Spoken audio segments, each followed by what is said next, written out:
তুমি কি জানো আমি তোমার কথা খুব ভাবি? আমি জানি। সত্যি জানো? হ্যাঁ জানি। কি করে জানো? ভালোবাসা টের পাওয়া যায়। কেন জানি তোমার কথা সবসময় মনে হয়। এর নাম কি ভালোবাসা? আমার জানা নেই রূপা।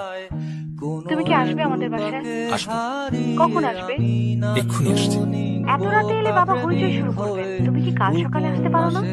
না রূপা, আমাকে এক্ষুনি আসতে হবে। আচ্ছা, বেশ, আসো। তোমার কি কোনো নীল রঙের শাড়ি আছে? কেন বলো তো? যদি থাকে তাহলে নীল রঙের শাড়ি পরে গেটের কাছে থাকো। আমি এলেই গেট খুলে দেবে। আচ্ছা। আমি ভেবে পাই অবেলায় তুমি নেই, তাই আমি রাজপথে হেঁটে যাই বুক ফুলিয়ে নিজেকে। আমি গেলাম না।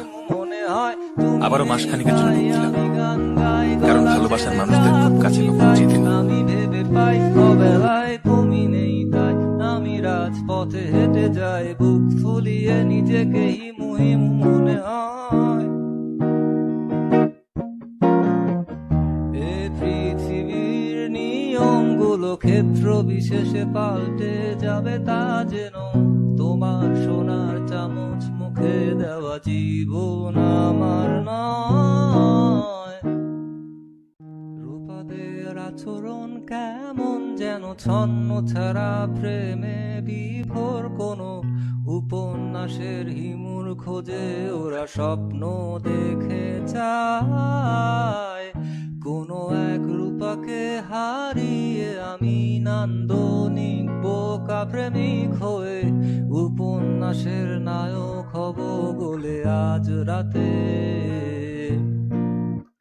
খালি পায়ে আর গায়ে এটে পাঞ্জাবি তুমি নেই, তাই আমি গান গাই গলা ছেড়ে যা খুশি তাই। আমি ভেবে পাই অবেলায় তুমি নেই, তাই আমি রাজপথে হেঁটে যাই বুক ফুলিয়ে নিজেকে হিমু হিমু মনে হয় তুমি নেই, তাই আমি গান গাই গলা ছেড়ে যা খুশি তাই।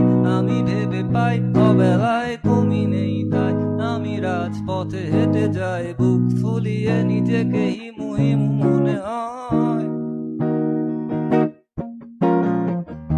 এ পৃথিবীর নিয়মগুলো ক্ষেত্র বিশেষে পাল্টে যাবে।